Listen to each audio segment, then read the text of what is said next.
Welcome to the Victoria Rumble Room. Yet another session of a reinvigorated Rumble Room in the fall. How you doing, Robin Adair? I'm great, John Juricic, the Croatian sensation. I hear people Yes, are thank wondering you. why I haven't been calling you the Croatian sensation. I feel you're still a sensation, John. We took a bit of a break. Yes, I we needed did. I needed to retool, get the batteries going, but now it's September. There's so much going on, and it's sensational. It's sensational to be back in the chair with you here in the Rumble Room. And I want to just remind folks who are tuning in again. Yes, we're back. And if you were enjoying the show before and you want to see the new, improved version, or at least the new version, you can subscribe to this show. We would encourage you to do that if you're one of our YouTube viewers. You can get this on Facebook. You can get this on Instagram. You can get it on TikTok. We're on Twitter. We're on, we used to be on Reddit. We're on Oh man, all kinds of places. And in man. fact, I'm going to list those details below this show. Oh, John. Yeah, I But know. really, I didn't even need to say that. That was great. I'm so glad that you're here and Johnny on the spot. Ha ha, play on words. Before we have our special guest who's going to be coming with us in just a few minutes' time, and we won't say who it is until it's time to introduce him, I just wanted to talk about the Prime Minister coming up with his first announcements of 5 projects for the country as he says he's going to get the economy moving forward. Um, the conservatives are already saying, we don't buy this. It's just a lot of talk. But I have my fingers crossed that some of these things are in fact shovel ready and will be out the door soon. Well, here, They, here's here is what has surprised me about today's announcement. yes, yes. Nothing surprises me about Pierre Poilievre's reaction. Okay, they've done nothing. These folks are going to do nothing. This is all a ruse. Now, the Premier of Alberta, who met with Carney last night, apparently, has done a complete 180 on this Yes. and thinks that he's the best. The Libs are the best. They haven't. I'm tending But to think you if know why she she's so says that, happy, John. You know why she's so happy? Because what? he's announced they're going to bring in a carbon plant, a carbon replacement plant in Alberta. The idea being once it's set up, they're going to move forward on those pipelines. They haven't made the commitment on pipelines yet. They haven't got the company lined up to build the pipeline. We're talking about oil now, oil, bitumen, all the stuff that people get all in a flame about. But they are going to build that pipeline, but they need to have a carbon catcher institution or factory or however Yes, this technology yes. works set up. Manufacturing plant, yeah. And they're going to have that. They've already made the commitment. It's one of the 5 announcements, along with a new nuclear plant in Ontario. They're also going to double the capacity of LNG to Kitimat, which is huge news. So it's all good, John. I'm kind of pumped about this, and there's a And well, lot of so other am good I. things that are So am coming I. down the pipe. I really feel that if Premier Danielle Smith is now in favor, I'm gonna, they wanted to separate and take off. I mean, like whoa. And so, okay, so here's the challenge now. Pierre Poilievre has got to figure out how to somewhere land in the middle. You can't just shit on these guys all the time, and you've got to find okay, Pierre, what do you guys want to do? If your only angle is we would have done it sooner, you know, you can't just build these things overnight. Could it have been announced sooner? Could there have been better communications? Yes. Is there a chance nothing happens? Yes, because it now goes to a committee that apparently. No, it Eh, goes to eh? a there's a new organization that's been set up by it's going to be in Calgary. It's going to fast track they're committing that these are going to be up and operational within 2 years. Holy And if crap! they don't have This is these up and good. operational, I don't mean up and operational like they'll be fully working, but Yeah, the shovels will be in the ground. They will be under construction. It'll be underway.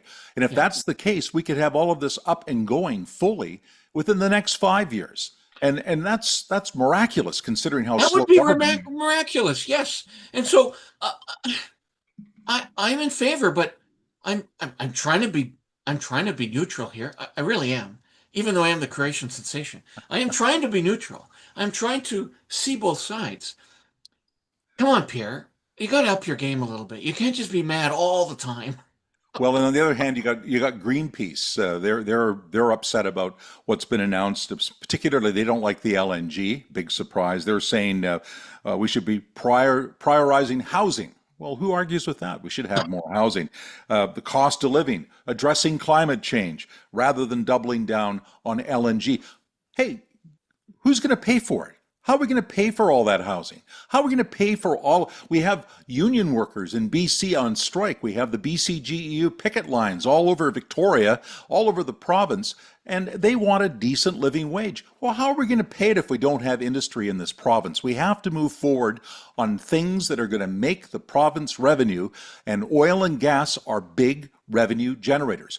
They can Yes. do it by decarbonizing. They can make it much safer. They can lower the carbon footprint by a tremendous amount and make us very competitive. We can't slam the door on this stuff. If we want to keep people working, if we want the province to move forward, if we want to be able to pay for other things like, hey, policing, hey, institutions to take people off the street who are on drugs and alcohol, we've got to have some way to finance this stuff. You can't just build up the debt and the deficits. We have to start finding ways for Canada to Yeah. become self-sufficient. Otherwise, Donald Trump, he'll come marching in. He'll make He us the sure will. 51st state. Robin, the world has changed. And the electorate has told us that. Okay? Out of nowhere, a non-politician became prime minister and was within 2 seats of a majority government. The folks have spoken. Out of nowhere, the NDP was decimated, almost destroyed. There's only one Green candidate in the entire country. The electorate has said, move on with these projects. The world has changed, and we don't want to be overcome by the chaos going on in the United States. Well, and they're talking about opening up mining. That's also part of the five objectives. And you think about it, John, virtually all of the big projects that Mark Carney is laying out on the table, the Conservatives will be doing the same thing. These are the same projects that we all want to see. And if you get all party committees working on these things, there's not a lot of pushback from the Conservatives. They want to see these go forward. And in BC, people like David Eby have to start getting on side. David Eby, Yes. his opinion polls are out. Angus Reid, he's the second least popular premier in the country. And he's really having a tough time keeping people on side. He promised lots of housing. That's not happening. He promised much more safety on the streets. I don't think we're seeing a lot of that. So, I mean, how do you pay for it? He has massive debt problems, massive deficits, and he's not opening his arms to the opportunities that are being thrown like a red carpet across BC's table, saying, here, all this energy, all this new resource from across the country is going to come through British Columbia, and British Columbia is going to benefit, our First Nations will benefit, our working people, and David Eby has to get on side. He certainly does. And locally, we've had a change of leadership at the Greater Victoria Chamber of Commerce, in large part because some of these issues that are happening in Victoria are not being solved. They're not being addressed by government. And in fact, that new CEO, John Wilson, is now waiting for us to let him into the rumble room. Well, before we do, I just want to say that this is really great news that the Greater Victoria Chamber of Commerce has turned in this direction under new leadership under John Wilson.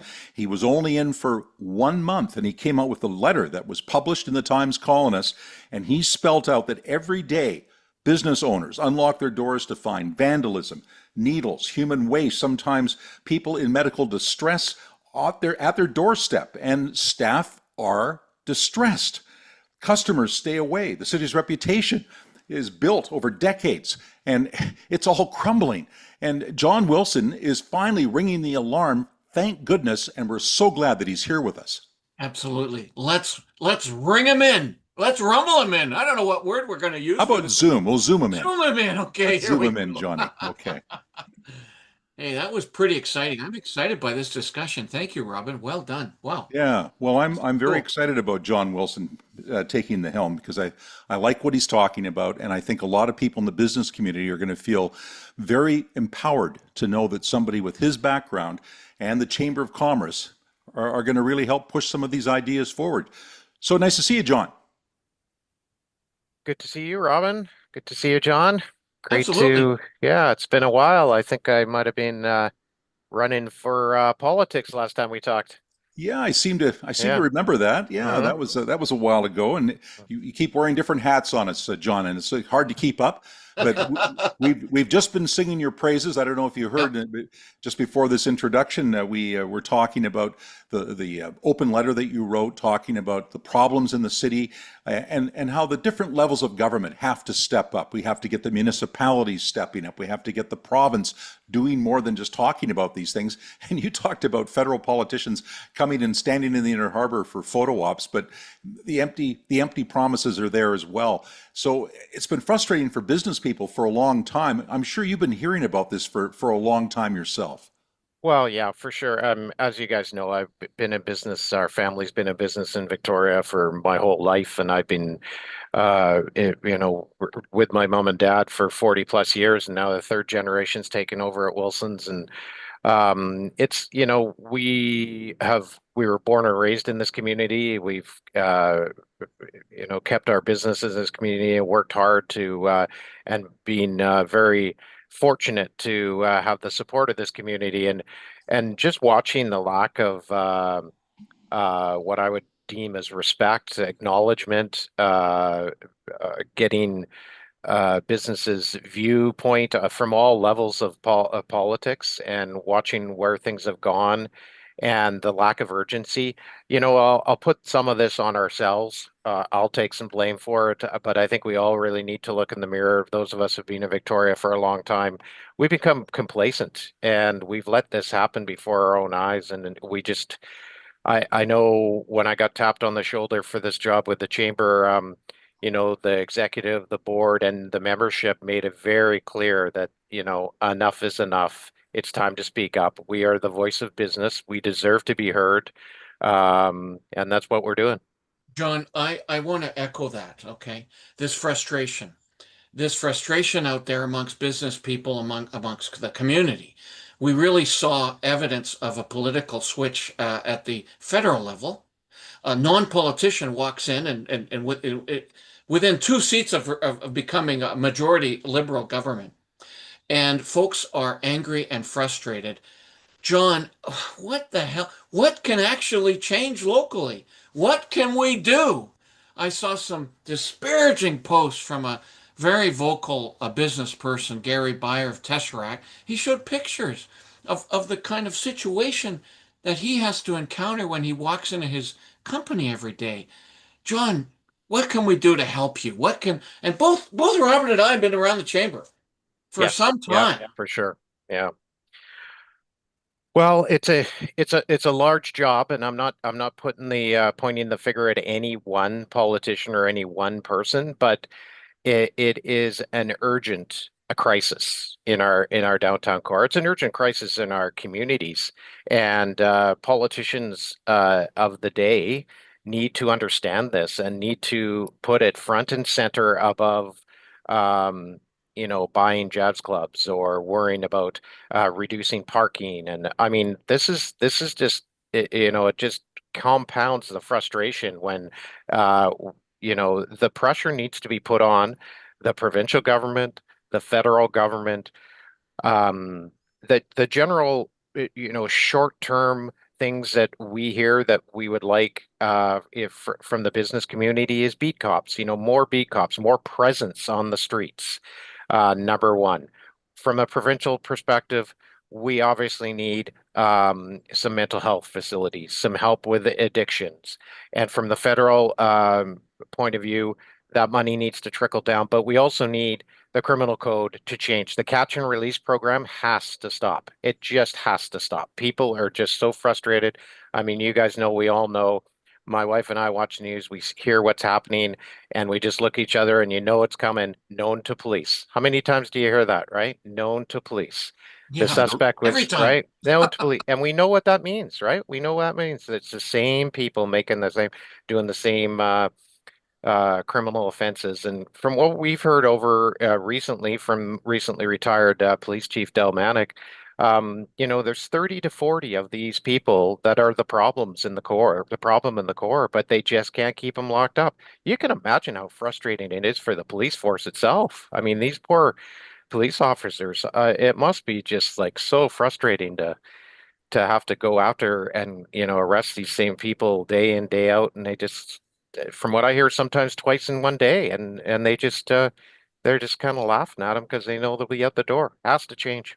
It's a revolving door. Hmm. What do you make of the city of Victoria now? Not there's 13 municipalities, so it'll be very clear that it's the city of Victoria that came up with the city safety and well-being plan, which they're proposing $10.3 million redirected from other funding.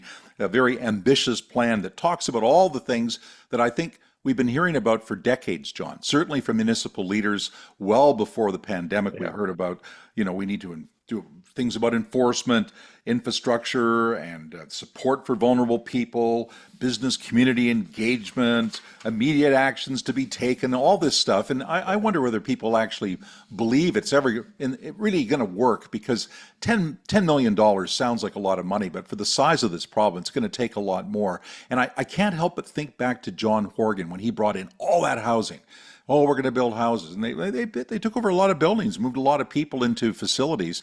But look at downtown, it's still a mess. And I think housing by itself does not solve the problem. No, It cost a lot of money, though, didn't it? it did. Actually, it sometimes compounds the problem because now, from a criminal element point of view, they have one place to go to sell their product. So it hasn't been the solution for sure. Um, listen. I want to say first of all, I have a ton of respect for Mayor Alto. I think she's a very, very smart lady and is working hard and trying to do what she can, and some of the council as well. But again, I think what gets lost is consultation with business, sorry, and the urgency of the process of the need.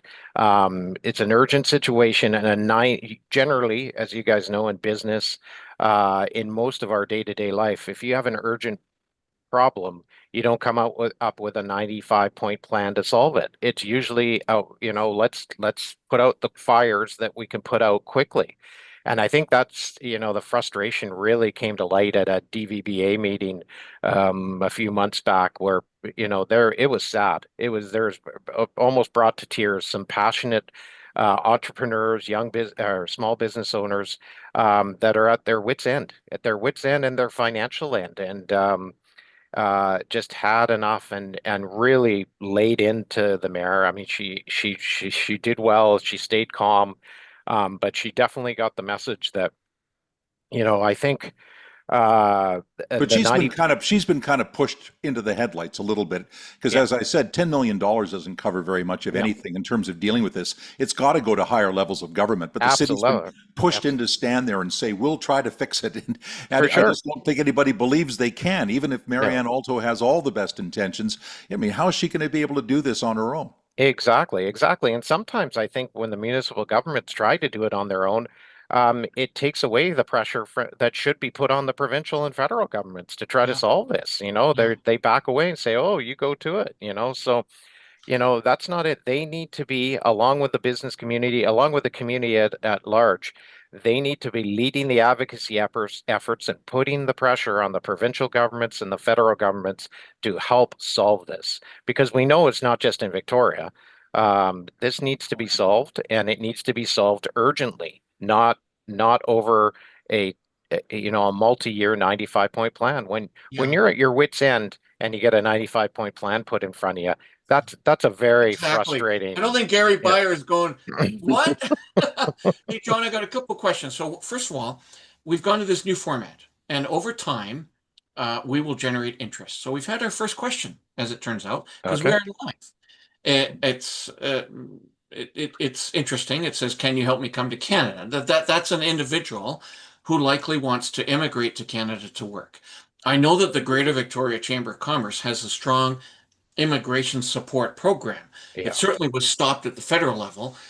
Maybe you can talk a little bit about that just to address the question we've had live. Sure. Yeah. Well, we were involved and have been involved with the Restaurant Association. I'll start off with that. And they had an urgent meeting yesterday morning around labor and the real concern that many restaurants will be reducing openings like maybe to 5 or 4 days a week, Wow. or having to shut down altogether because of lack of cooks, lack of service staff. And that's just the face of reality for them, particularly in BC. And what they would like, what the chamber is advocating for as well, is more of an immigration policy that's flexible around unemployment rates. And when the rates go below a certain number, in other words, um, yeah, below a certain number, they would be more flexible with Hiring. immigration to that area Yes. and letting people in to cover off some of these jobs. Because, in talking to the food and beverage and hospitality owners, they simply cannot cooks, for instance, they simply cannot find people to cook. So Right. it's And yeah. it's going So to be a mhm. problem nationally with these big projects being announced and implemented. Okay, Yeah. my second question to you, and then Robin, it's all yours. There are folks who've contacted us that have said to me, we need this B2B policy change. Why can't we be allowing short-term rentals on some of the properties that we've bought? And so, what is the chamber's position on this? What are you intending to do to advocate in this area? It is challenging for sure, particularly around the cost of hotels right now in the large urban centers, Victoria and Vancouver. That said, we need a strong, thriving hotel industry as well. So it's very it's tough to look at both ways. We haven't dove into it real far since I've only been here 2 months, You're so just yeah, fresh. You just I'm got just born. fresh. But there's certainly concern around it for sure. That said, of course, we have a housing crisis as well. So, but then we have a lot of government office space that looks like it's going to remain empty, which is another challenge and something we're advocating for. I was just on the news the other day talking about, how small business in downtown core, many of them were built and thrived around the public sector workers, and now, they're not coming back, or they're not coming back in the numbers that they were hoping for. It's a challenge. So, yeah, it's a combination of many things, the Airbnb situation, but we will definitely be diving into that this fall and winter and see how we can work with our good friend Paul Nursey at Destination Greater Victoria and others, and to see what the best route to go is for our community. Love the new attitude. I do have a couple of questions for you before we let you go. One, it seems to me that the Wilson family is basically taking over the city because we now have you as the CEO of the chamber, and what Fiona Wilson's the new police chief. You're not related, are Yes. you? I wish we were, because I've not met her, but I've heard fantastic stories, and she sounds like a phenomenal human being. And we're so lucky to have her as our police chief in Victoria. But no, we're not related. No. Now you must be encouraged. She has experience with the Vancouver police, and of course they have the downtown east side to deal with. She Yeah, said she has learned a lot of lessons working with that, and she's walked around Pandora, and she's very familiar with this issue. Do you think? I mean, Del Manick worked at this so hard. I he mean, did. this was one of his major objectives when he was police chief, and I think no one would argue he put his heart into it, and it was very hard. He's police chief during the pandemic. He's been police chief as this terrible situation on Pandora has just kept growing, and it's not his fault. Do you think fresh eyes on this can make a difference? Do you feel some new optimism with a new person? Not that Dell wouldn't have kept working at it, but if somebody new coming in with some new ideas could maybe turn the tables? I think fresh ideas are always good for sure. I haven't had a chance to talk to Fiona yet. We have reached out for a meeting, so hopefully we can in the next couple of weeks and discuss again. Our major goal as the unapologetic voice of business is to have consultation with business for solutions. We want to help and we want to support. We don't want this to be all on the police, all on the city, all on the politicians. We want to work as a community to solve these issues. you know, from for the feedback we get from membership, 1,400 strong, is that the low hanging fruit is, as I mentioned earlier, more beat cops, more exposure on the streets, that the criminal element will see, the lack of, and hopefully reduce the number of open drug use and things like that, and that to me is a very something that can be implemented very quickly. But that's what my conversation with Fiona would definitely start with, anyways. So Yes. And of course, you have within the chamber, we have the upstairs of the chamber, I guess, if you like. You have the national chamber, which yeah, they have an annual national meeting of all the chambers. If the national chamber group got together and really went to Ottawa and said, this has to happen, all of our yeah, chambers, Victoria, Calgary, Halifax, all the chambers are saying this is top priority to do something about safety on the streets and police. Maybe Mark Carney would listen.